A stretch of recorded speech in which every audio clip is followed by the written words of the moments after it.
The most noticeable difference between the rotating consonant system and a standard system is that you'll get larger systems with fewer master pins.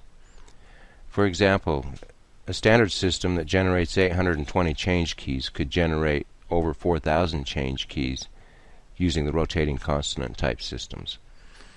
With a standard progression, rotating just one chamber using one master pin would get you 4 change keys.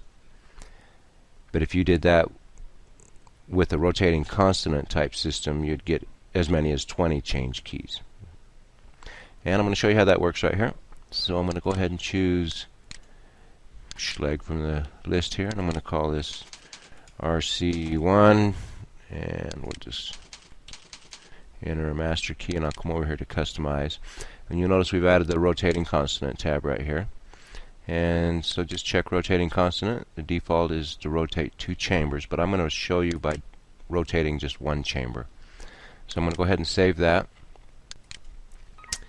And I'm not going to import it right now. No need to. And I'll just show you here that I have 19 change keys. And the easiest way to show you this is to look over here in the master pin column.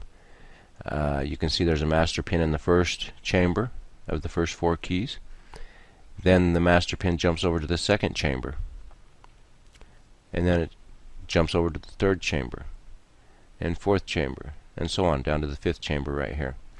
So all of the rest of these stay consonant with the master key, and this allows you to get 19 change keys with just 1 master pin in each thing. So one good thing to this is I'm going to come back here and I'll re-enter my information. Come here. Now let's rotate 2 chambers, and you notice over here that I've given a little indication here of about how many change keys you can expect to get. So if you need somewhere in this range, you'd want to rotate 3 chambers. If you need 200, 300 change keys, you could rotate 2 chambers. And that's what I'm going to do right now. So to rotate 2 chambers, and then say I wanted to use a submaster, I would go ahead and check the submaster. I'll go up here and save that. I'll just overwrite that system. And no need to import it. So now you'll notice that I have 2 chambers that I rotated, and they show up right in here as you noted before, and it comes down, and then you'll notice it steps apart a little bit differently. The last chamber is used for the submasters.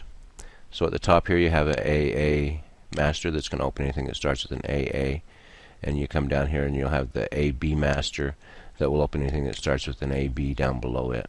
So this gives you 4 submasters and 1 master key that fits everything, and it gives you about 300 change keys, as you can see, but you're only using 3 master pins per lock. So that's an advantage when it comes to being pick resistant, and you have a little more secure system. And of course, one of the most common, or a very common use for that, I should say, it would be if you wanted to just do an apartment building, say you needed about 800 or 700 change keys, you could go ahead and rotate 3. You can go ahead and save that. No need to import again. Oops, save that. Override that. And you'll see that we have 449 change keys now that you could do for an apartment complex where you're only putting in 3 master pins per cylinder.